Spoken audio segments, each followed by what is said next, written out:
Welcome to the podcast, Whiskey and a Map. Stories of adventure and expeditions as told by those who live them. I'm your host, Michael Reinhardt. It has been said that many adventures and expeditions start simply with a map and a glass of whiskey. A desire to go and see the world's wild places. You're invited to pull up a chair, pour yourself a glass of your favorite whiskey, and join us as we hear stories from another one of our friends just returned from the field.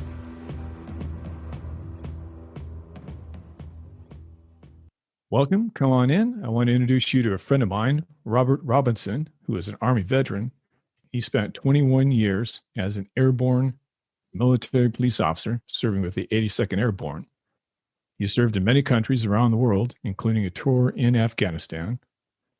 Robert has appeared on the PBS special Weird Florida, On the Road Again. He is an author. His first book entitled Legend Tripping. Robert, welcome. Hey, thank you. Thanks for having me on the show. My pleasure. Preparing for this, your book is called Legend Tripping. Yes. I know you've been asked in the past what legend tripping means. Mm-hmm. I actually took a deep dive into what the meaning of legend is, because I think it has particular application to you. I found this definition of a legend is a story coming down from the past, especially one popularly regarded as historical, although not verifiable. And since your retirement from the military, Mm-hmm. it seems that for many legends out there that you've followed, you've been working on that verifiable part of it, searching out these legends and seeing if there's something to them. Is that accurate? No, that's very accurate. Growing up, I got into it watching this movie called The Legend of Boggy Creek. It came out in 1974. It's a documentary movie about a Bigfoot type creature called the Falk Monster in the town of Falk, Arkansas, which is close to Shreveport and Texarkana. And it very done on a shoestring budget, but the director did a superb job and reenacted some scenes, and it just scared the heck out of me as a kid. In fact, we went to the drive-in to see it, a double feature, and I don't remember what the second movie was, It left a very lasting impression on me. And then I going to school talking about it. Teachers told me about the Bigfoot, and directed me to the library, and I started reading books and I just couldn't get enough of reading about this stuff. In fact, it's probably one of the reasons I did read in school. But I also started reading about other legends, besides Bigfoot, the Loch Ness Monster, the Abominable Snowman, and other things, the Jersey Devil, and I also got into the whole UFOs, there's legends that Roswell, stuff like that. And, haunted places, growing up in England and in the United States, I got to see a lot of places that legend had it were supposed to be haunted, and, there was some paranormal activity supposed to happen there. And I also got into the whole legends of buried treasure. The popular TV show Oak Island. I remember that as a kid reading a little article in a kids magazine about it, and then of course seeing the TV show In Search of a special on it. So as you can see, I just I would say I can't get enough, but I just really, really enjoy reading about legends, and I really enjoy investigating and researching into it to find just how much of it is true, how much of it is just, made up or just exaggerated, because unfortunately some legends have taken on a life of their own from what what the original legend is. Now I would think that your background first as a career Army military police, 82nd Airborne, would probably make you fairly skeptical, and you better show me the facts before I'm going to buy into something. Quick answer, yes. I always tell people who I'm out, dealing with on this, I keep an open mind, but not so much that my brain falls out. And unfortunately, in this doing research and going out and doing sightings and all that, I have found people that, as I say, are just trying to get on TV. And I've also interviewed people who I think, in my opinion, doing an interview, have seen something they can't explain that has left a very emotional experience or memory on them. But I do approach each one. Like I said, I keep an open mind, but in the back of my mind, I'm always ready because I mean, even good people lie, you know. And unfortunately, in some people in the cryptozoology field, kind of, how would I say, bait the witness, kind of encourage them or almost put words in their mouth. One of the things I learned as an Army MP is you let the witness talk. You don't interrupt them. I mean, if you have questions, you write it down. And of course, after the person's told their story, you go back then ask them questions. But don't ever put words in their mouth, and especially with a sighting. All right. And if I don't believe the person, or there's a lot of questions about what he saw or she saw, I'll ask him to tell me about that same story 3 times. Usually, most of the time, and I've never, it's always worked for me. If a person's lying, they cannot tell that lie 3 times in a row without messing it up or adding to it. A person who has seen something they can't explain, say, a Bigfoot, they can tell you everything they did down to the what they ate. I mean, it's just incredible the things that these people can bring up. And again, their story never wavers. So, but back to your original question, yes, in this day and age with everything going on and people that do hoax, I approach everything with an open mind, but at the same time, I have to be skeptical at the same time as well. Obviously, it's good to be skeptical, but I was looking up, considering legends. Yes. Lately, the Arthurian legend. There are archaeologists and historians in England now that think they've actually found the original Arthur. Now, he didn't have a round table. It didn't have, all the embellishments of later stories, but they found there was a real Arthur. There was a kernel of truth into that legend. One of my favorite explorers is Percy Fawcett. Oh, yes. And, he kept searching for this lost city of Z, kept telling people that there were large cities in the middle of the Amazon. And everyone told him he was crazy. But he kept following that legend. Now, he ultimately didn't find it. At least he'll come back to tell about it. Yeah, that's true. Yeah, but archaeologists now come back and they say, at one time there were large populations, civilizations in the middle of the Amazon. There was a kernel of truth to that. All legends have some basis of how they got started, or I'm not going to say basis of, I guess to say a basis of fact. Something happened to start that legend. With Percy Fawcett, he did the man did his research before going down there. I mean, he did, of course, he had to do this to convince the, his sponsors. I think it was the Royal Geographic Society gave him the money to go search for that city, the lost city of, Gold City. More science is getting more advanced, and more we're starting to find out more and more about some of these stories that we thought didn't have any basis. I'm looking forward to when we do find the lost city of Atlantis. I think someday we'll find out the truth behind it. There's some lost city. Now, it may not be as described by Plato, but, look at Troy. For all the, 1,000 years, it was just a legend. Turned out to be true. Again, a gentleman did his research and went out there, and sure enough, he found it, was able to prove it. Before we get too far, usually have somebody tell a good drinking story or anecdote. And I understand that you had an interesting encounter at a Hardee's. Can you tell us about that? Yes. I was invited to come up to Point Pleasant, Ohio, and and sell books and stuff. I grabbed my wife and we drove up there from Florida. And on the way, we stopped in at we had to in South Carolina. My wife had to go use the bathroom, the ladies' room, and we found a Hardee's. So we pulled in, and I went inside, and at that time I wasn't hungry, so I was just sitting in the lobby, and I hear a motorcycle sound, a Harley outside, and again, didn't really pay much mind to it, and then I can feel the doors behind me open up, and all of a sudden I hear out of nowhere, "Who owns that yellow Jeep with Bigfoot on it?" Which that was my Jeep.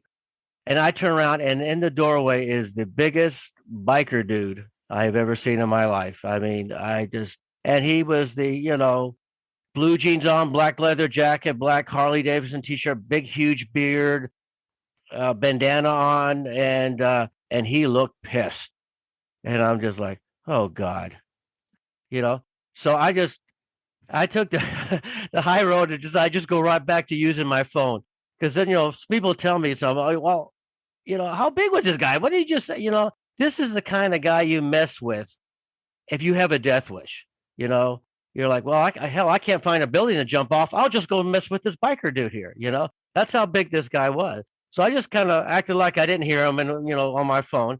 And he starts walking around the restaurant asking people, "Hey, is that your Jeep and that Jeep?" And people's just wide-eyed. "No, sir, I swear to God, I've never even owned a Jeep, And he goes up to the counter and he's like, "Hey, you back there on that Jeep?" And they're like, "Oh, please, sir, we just work here. We don't want, any trouble." He said, "I don't want any trouble. I just want to know who owns that Jeep." Well, my wife comes walking up and she walks up to me and she kind of looks and goes, "What's going on? What's that guy over there yelling about?" And I said, "He's asking about our Jeep." And my wife turns around and goes, "It's our Jeep. Is there a problem?" And I go, "Tracy." And he turns around, he comes walking up to me and looking down at me. Because this gentleman, I mean, I'm 5'7", and I'd say, to tell a story, I say he's like, 7 foot tall, but he was a good 6'4". I mean, incredibly tall. Because I remember him when I saw him standing in the doorway. And he goes, "You the owner of that Jeep?" And I just trying to hold what dignity I have, thinking I'm going to die, but I might as well go out like a man. "Yes, sir, it's my Jeep." He goes, "Is it with Bigfoot on it?" He goes, "I saw it. I saw Bigfoot back in 1976 in Mississippi. I was with my brother. We were on the railroad tracks. We saw it kind of." And he started going on, and the whole restaurant was so relieved that I was the owner of the Jeep. You could just see him going, "Oh, thank God," And I mean, and they were just, these ladies were in line listening, and they're just like listening to this guy tell his story. And he's like, "Yeah, I got up there and it walked across the railroad tracks. So me and my brother, we went up there, and that sucker reached out, tried to grab me." And one of the ladies goes, "Sir, you could have been killed." "Oh, hell, yes, ma'am, I could have been killed." And I, listened to him and stuff. And then he said, why you here? You're looking for Bigfoot here in South Carolina?" I said, "No, we're on the way up. I'm a writer as well, and I'm going to go up and sell some books and do a presentation on, Bigfoot in Florida." He goes, "Oh, you got some books? Can I buy one?" I said, "Well, yeah, if I didn't expect to sell, I said, "Well, how much did it cost?" I said, "Well, about $15. "Oh, I only got it 20. I said, "Well, sir, I'm sorry. I didn't expect it. I didn't have change because I didn't come in Hardee's to sell books." He goes, "Oh, hell, you signed it. $20 good with me." So we went out. He took pictures of me and him next to the Jeep, and him holding the book and stuff. And then he's just telling me more about how he wanted, believes in it and how all this stuff. And then the manager comes walking out and he says, "Are you selling books out here?" And I went, "Oh, great. Now I'm going to go to jail, for selling books." I said, "I'm never going to make it to Ohio, And then I said, "Yeah, I didn't think it was a big deal selling him just one, sir." And he goes, "Can I buy one?" And I said, "Well, yeah, if you want it, you will sign it, right?" I said, "Yeah." So, I mean, and I often tell people that was one of the scariest moments I had since even out looking for Bigfoot. That was I was probably more scared that time than I've ever been out in the woods. And good salesmanship too. Yeah, I it really was. I mean, I'm waiting to find. I keep looking on Facebook and other places, hoping this gentleman will put that picture of little old me and gigantic him next to the Jeep. Your passion is searching for this large, described as a hairy bipedal primate sort of beast. That's actually a very good description of it. Yes, sir. I mean, in the Himalayas, it was popularly known as Yeti. Mm-hmm. Yep. Up here in California and Oregon and Washington, Sasquatch, commonly known as Bigfoot. Mm-hmm. Down in Florida, you call it the skunk ape. That's correct.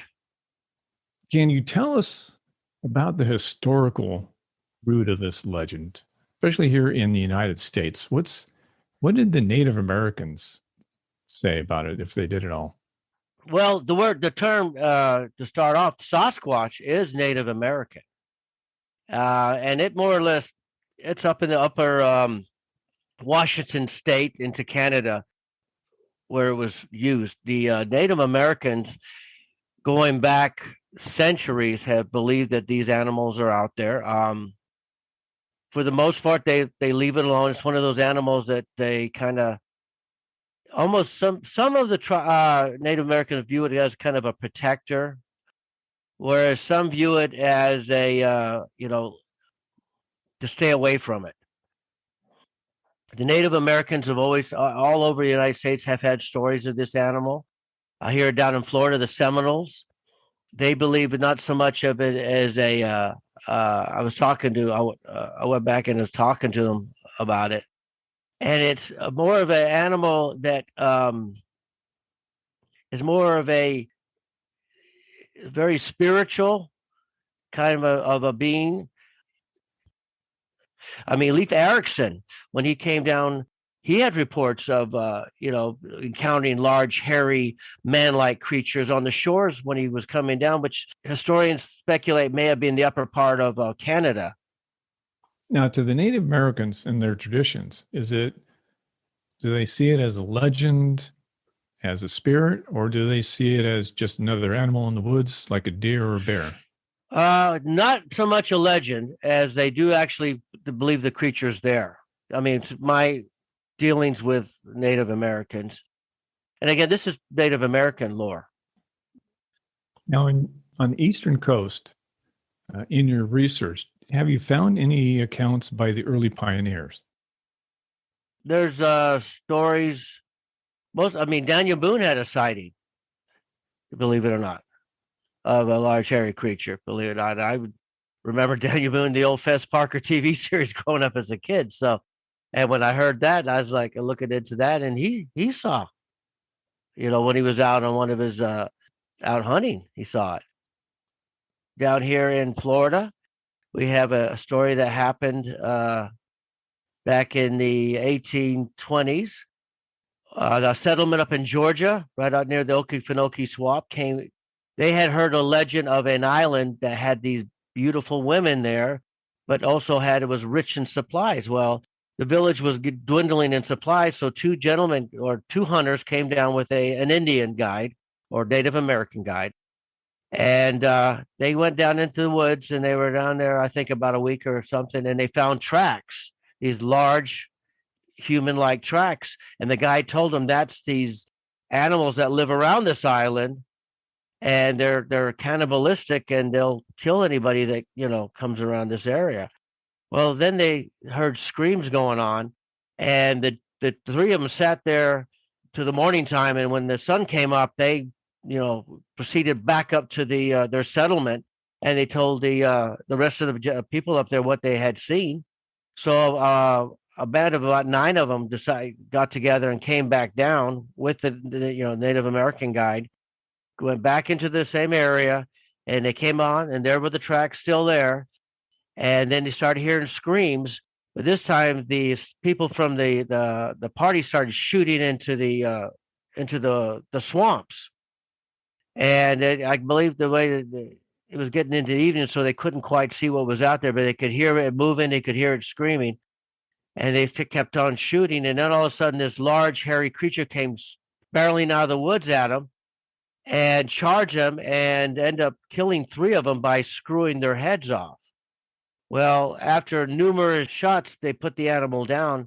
Now, they measured it and said it was 13 feet tall, which I don't believe that's how big it was. I don't know what they used to measure it with, but they said it was not a bear. It was a large, hairy, human-type creature that gave off a bad smell. Well, they were pondering what to do, with the creature, and of course they had their dead comrades laying on the ground, and they started hearing screams. Well, there was no wait until dawn. They all proceeded back out of there and just every man for themselves and ran out of the swamp back up there. And this story made the newspapers all over the United States. And it's documented there in the newspapers. It was.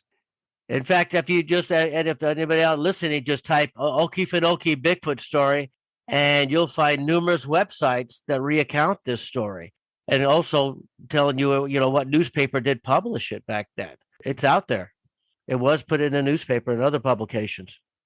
Probably one of the most famous stories that a lot of people start to take notice is the one that Teddy Roosevelt wrote in his memoir, his 1893 memoir, The Wilderness Hunter, where he had met this gentleman, Bowman. He was a trapper, and him and another gentleman went out, and I think it was in Montana. They were out trapping. When they would come back to camp, something had gone through their camp and really, messed up their camp. Well, one time, one of them said, "Hey, I'm going to stay back and find out what's going on, or who's coming into our camp." So Bowman went out hunting, and he came back, and he noticed, he called to his comrade, and no answer. When he got there, he found his comrade's dead body in a mangled position, laying it down, dead, of course. And he found large footprints of human footprints around there. So he proceeded to grab what he could and got out of there. But that's, in fact, Mr. President Roosevelt writes that he believed the story that the gentleman told.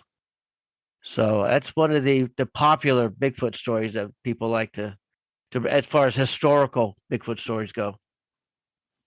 Now, in your research, the search in Florida. Yes. Someone came to you with a video, and that set you on a particular search. Tell us about that. Thanksgiving 2012, I teach at a high school, and one of the and all the students there know what I do. They know I go out and conduct research and look for legends and Bigfoot and that. He came to me after school and said, "Hey, my dad saw something Thanksgiving morning." He took a video of it. And I said, "Wow, I'd really like to see. Could you ask your dad to come in and see me?" Well, next day, his dad comes in after school. He sat down in a classroom and started telling me that Thanksgiving morning, he was up in a tree stand in a place called the Green Swamp, which is west of Orlando. It's a large area. He had gotten a tree stand, 6:00 in the morning. He's sitting up there, and he said there's a light mist or type fog going across this huge field in front of it, a palmetto field, and he's playing on his phone. Well, he's out there by himself. Just to put that out, there aren't any other hunters out there. And he catches moving off to his left, and he glances over and he sees what looks like something walking on two legs coming out on the field. And he's looking at it because at first he thinks, it's a hunter. And he looked at it and he said, "Does this guy have a ghillie suit on or something?" And he's watching it, and he won't notice how fluid it was moving through the palmetto field. Whereas a human or a hunter would have a very awkward, clumsy movement going through it. And he's looking at it and he knows that whatever it is isn't carrying this hunter, because he still thinks the hunter isn't carrying a gun. So he's watching it, and he's waiting because he told me, he said, "I was waiting for it to get close. I was going to say, 'Hey, dummy, you shouldn't be walking out here without any orange on. I'm sitting up here in a tree stand." And he got a look at it, and he realized that's not a guy in a ghillie suit. It looks like something else. And it stopped in the field. And he's looking at it, and he said the thing, whatever it was sniffing, like it was sniffing the air. Well, he takes his cell phone out, and he starts filming it. And he said he started filming it, and then all of a sudden the thing turned around and looked right up at him. And he said a chill shot down his spine when he realized that wasn't a man in a suit, but was a real live creature. And it was looking at him, And he sat there, looked for a couple seconds, and he stopped filming because he didn't know if this, whatever it was going to charge at him on the tree stand or take off, which it did the latter. It took off running because he put his hand back, he put his hand on his gun. And he said he'd never seen anything take off so fast. Well, after he got his composure back, he got on the phone and he called his dad, and his son was with his dad. They were in another location in the Green Swamp. Well, they got in the truck and they drove down, and the son took over, saying my dad was still in the tree stand, and I could see something has really scared the crap.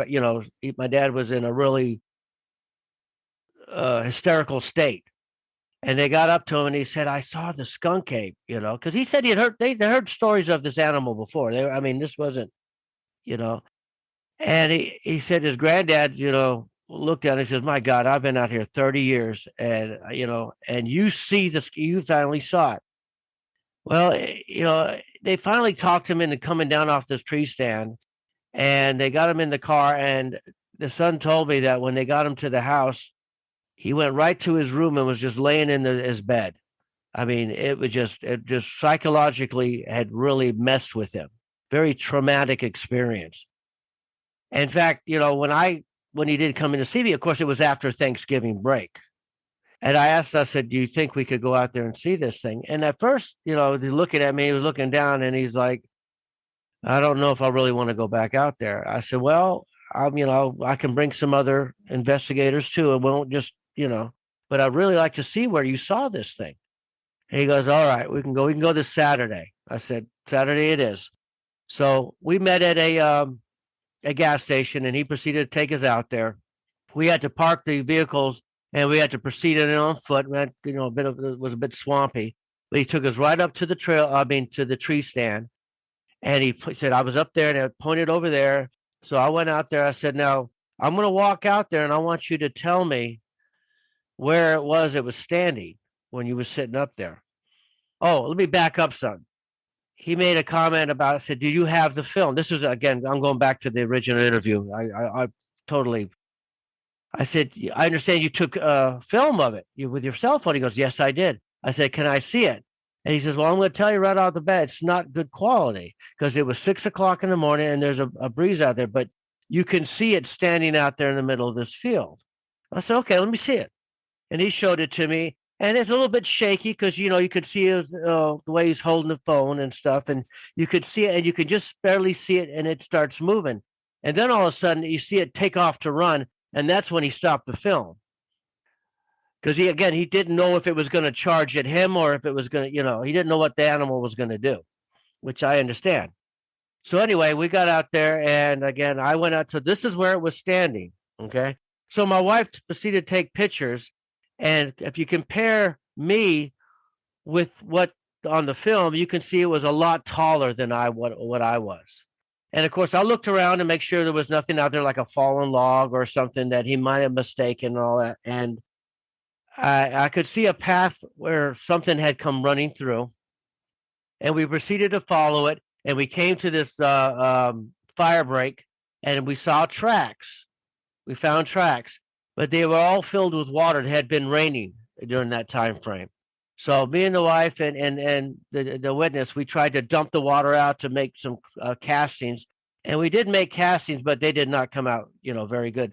But we measured the stride of, and this animal had like a 14 foot stride. Later, I went and put some trail cameras up. I looked and saw where the tracks were going. And I said, "Okay, I'm going to go down this road. And I'm going to proceed down. If this is where the animal went, maybe I can, get some pictures of it with a trail camera." So I put up a trail camera.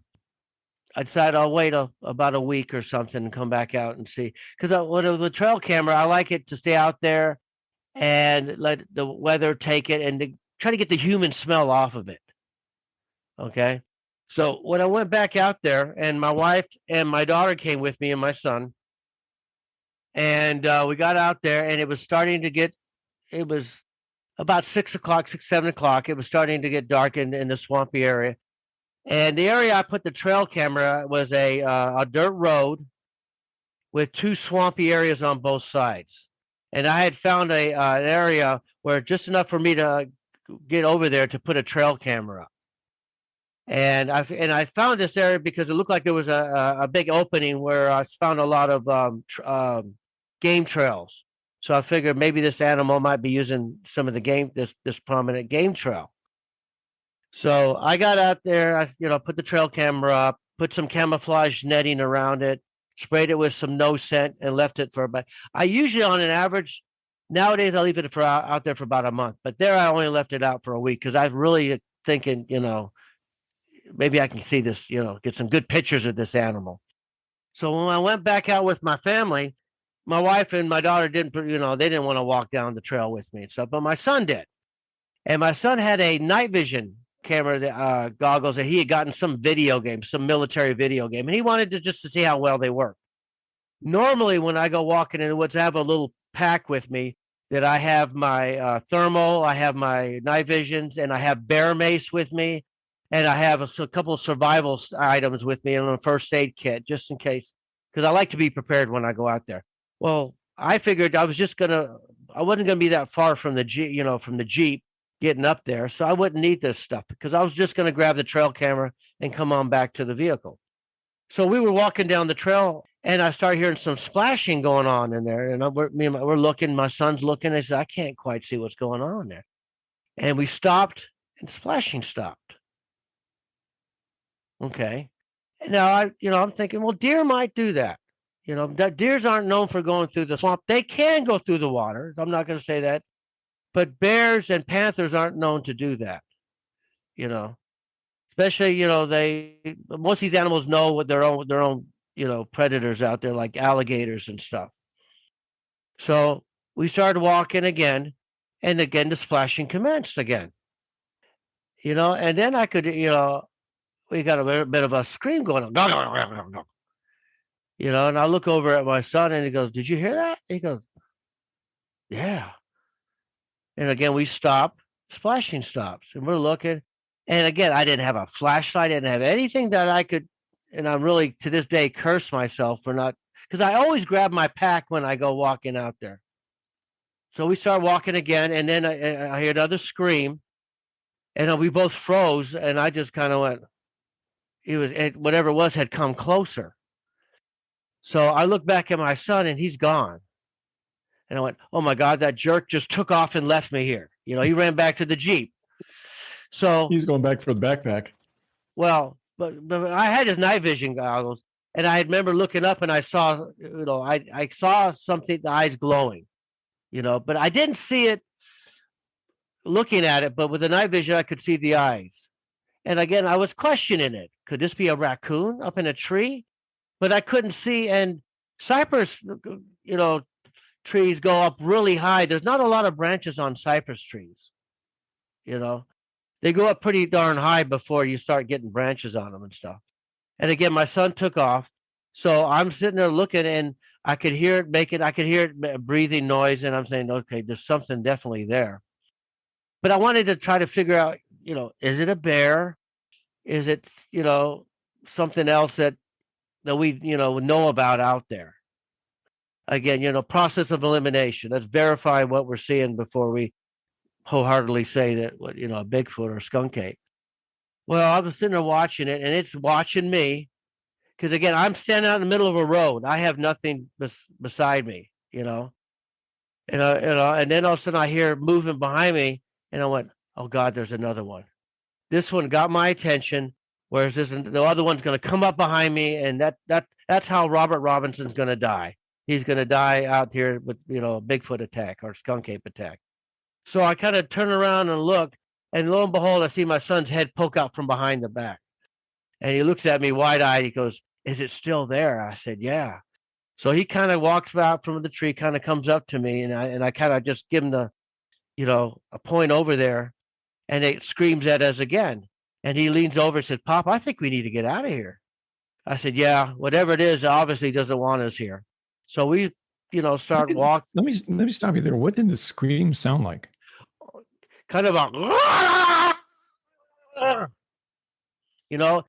it wasn't a roar, or it wasn't a, it definitely, I've heard of panthers sounds and stuff, and I've heard it one time when I was growing up in Mississippi where it sounded panther sounded like a baby crying, because I remember hearing it, and my uncle said, "Oh, that's a panther," but this sounded just a very gurgling type of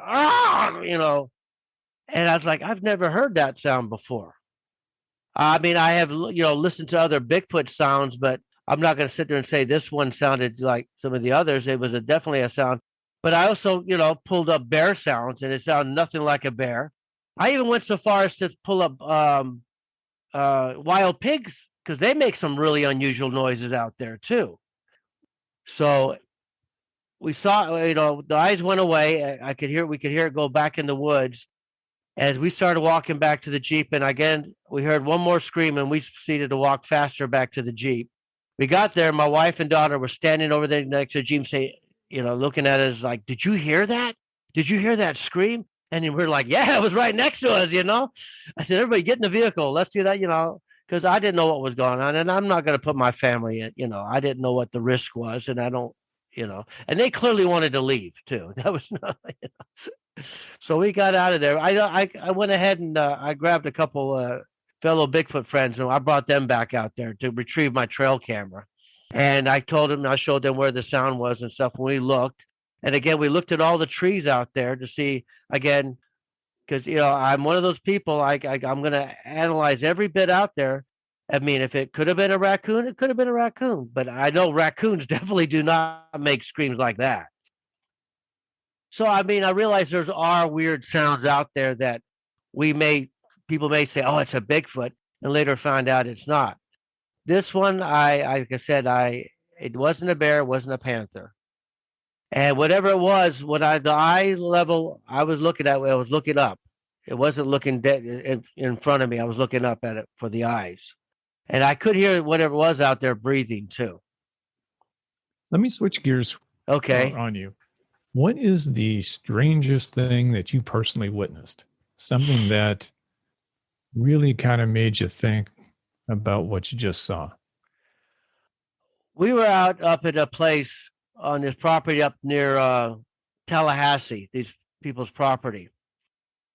And we were actually staying at a state park called Torreya State Park. Well, we had broke into teams to go to various locations.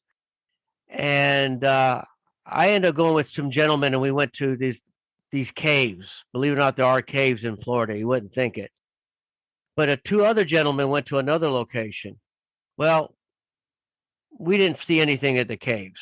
We did see some wolves. I mean, not wolves, some bobcats, but that was it. But we got back to the park, and these two gentlemen that had gone over to these people's house were telling this story how they had gotten out there, and they had parked. The guy's name was Dean and Josh. Well, Dean had a Land Rover, and he parked it, and they would walk down, and the people that live out there have a small little cabin right next door that they actually let people like a guest house. And there's really not much to it. It's a pretty single room. There's no bathroom in it or anything. Well, they were walking down to it, and all of a sudden they heard something scream at them. Oh no, let me back up. I'm getting ahead of myself.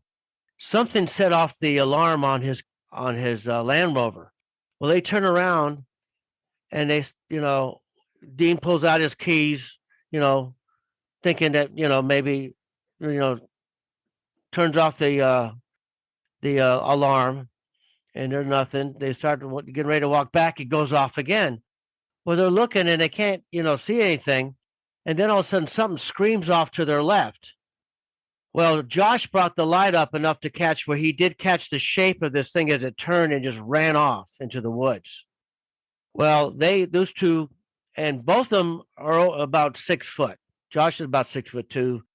Dean is about 6 foot, and both, brawny built guys. They're not the type of guys you would say ever got scared. And both of them, have been in the woods. They know what's out in the woods. They proceeded to get back in the Land Rover and proceeded back. Well, we went out the next morning and we found tracks. And, I wasn't sure, I mean, in the back of my mind, I wonder if it was a bear they saw or whatever. And we found the track. And I just saw how huge that track was. And I was like, my God, it really was here. And we found more tracks. And I'm just like, there really was something here, you know? And to see the size of the tracks, said this was a really large animal out here. And hearing Dean and Josh tell the tale, and Dean the whole time, Josh was telling the story where Dean was just sitting in his chair looking at the campfire like in a trance. And Dean was telling the story, and I just remember toward the end, Dean just kind of looked up. He goes, "All right, guys, I've had enough. I'm going home." And got his stuff, got back in his Land Rover, and took off. I mean, it just really zonked this guy. And Josh said, I remember Josh says, "I'll go. I ain't going out in the woods, and I'm darn sure not going by myself." So I mean, whatever it was rattled these two big guys, and then again the tracks, and I just like, wow, there really is. I mean, this thing really was here. What did the tracks look like? What did the tracks look like? I can show it to you. I made a copy of it. Here it is. That's a big foot. It is. And I was there when we found it. So it's not one of those things, I was there out there. I mean, I wasn't the one who found it. I just remember when David found it, he goes, "Over here, guys," and we all ran over and went, "Oh," And then of course we got the casting material out, and then we looked around, we found a couple more out there and stuff. And, this obviously wasn't made by anything, about 6 foot tall. It was obviously a lot bigger. And I just remember seeing this thing going, "Oh my God, there really was out here," And the bad part was, and this is the part that bugs me, is when we were getting together, one of the guys I was with, Stacy, wanted me to go out to the house, but I wanted to go see the caves. I was dead set on, I wanted to go see these darn caves everybody tells me about. And I kept thinking, if I had decided to go back and to the house, it may have been me that had this experience versus Josh and Dean. So that's one of those times I was like, never again. No, but seeing those fresh tracks with that observation of your friend, again, tantalizingly close. Yes, and there was nobody. I mean, this property we were on, there's nobody else out there. I mean, they live out there. The gentleman's an architect, and they had the house built out there, which is a funny story to go with it. Because when I was talking to him, and me and him sitting having a cigar, because we're both cigar smokers, I said, "When did you find out you may have something on your property you didn't bargain for?" And he goes, "I'll tell you. The house is being built. I got a call from the guys putting carpeting in my house, and they called me up in my office, and I said, 'Hey, we're out here putting carpeting, and the way their house is built is it's on the side of like a valley with a creek at the very bottom of it, and it's pretty expensive. And he's a hunter. He goes deer hunting on his property, and of course it's very woody, and it's out there in the middle of nowhere. I mean, but anyway, the guy called him and said, "Hey, do you have any unusual wildlife on your property?" And he goes, "Wildlife? What are you talking about? A bear or something?" The guy goes, "No, it's not a bear." And he's like, "Well, what do you go?" So, "Well, we're out of here." And he just guy hung up and left. So anyway, he gets over and he calls over to the carpet company, and the guys came back and they said they saw a large hairy creature at the bottom of his house where the creek was. And it looked like it was, down by the creek, maybe drinking or whatever. And they said they didn't see them. It was there, and the guy walked off. But the funny thing was that the guy, the two carpet guys, told everybody else in the carpet, and he couldn't get anybody else to come out and finish the carpeting. He had to get a whole nother company out there to finish his carpeting. Spoken to some rangers, right? That have told you about things. Yes, I've had some rangers, for the most part, said there's no such thing. I had one ranger whose son was, in class, said that Florida Fish and Wildlife said that they're not allowed to go on record about it. And he said, "There's the fact that they're rarely ever seen. They're never ever seen at a distance. They can pretty much convince the witness that it was a bear they saw. Because if they were to sit there and come out and say, yes, we have these large, hairy, man-like creatures roaming around the woods, you'd have more people going in the woods with firearms, and a lot less people would be out camping. He said, we don't have any, they reports of these animals attacking anyone, so it's never been a problem. And he said the sightings are so scarce. The question that's always asked is, for all the people that have been out there looking for this creature, how come we've never come across the body? I get that told a lot, and the first thing I responded said, "If we found a body, we would darn sure know what this thing was, But I remember one time when I went out to the Green Swamp to go put some trail cameras up, and I always remember this because when you go in, you have to go through the gate, and there's a game warden there. Well, right when I went through the gate, I looked over on the side next to them where they got the deer, and there was a pile of dead pigs where people had shot them and gotten them and all that. I mean, it was a large, really large pile of it. I'd say the pile was about 6 feet tall, high. I mean, and it stunk. It was bad. There was flies and everything. Well, I drove by, went out, put my trail cameras up, and then I came back about 2 weeks later, same game warden, and I look over and I see over, and that pile is just gone, nothing. And I remember this, and I said to him, I said, "Hey, well, you must have had a heck of a time, man, to clean up all those dead pigs over there." He goes, "I never did anything."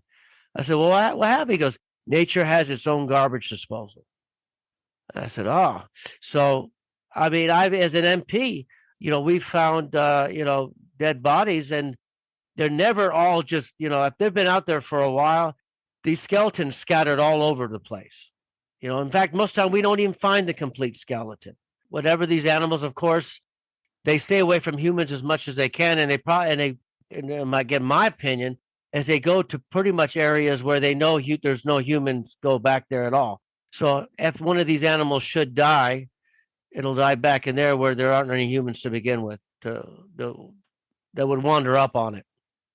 So what conclusions have you reached, if any, from all the research and study you've done?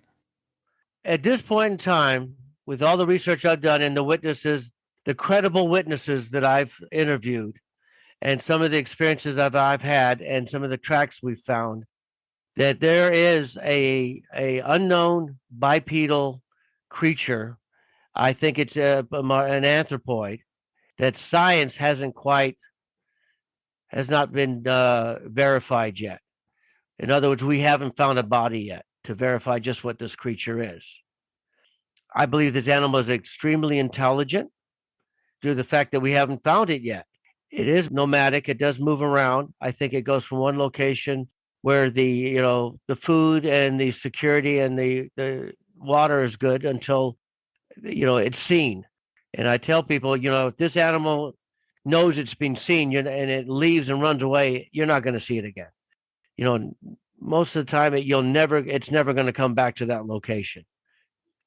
There are people out there that believe that, we need to kill one to verify that this animal's, I do understand that. There's really no way around it. You got to have a specimen to verify any animal, but it's not going to be me. I don't go out there with firearms.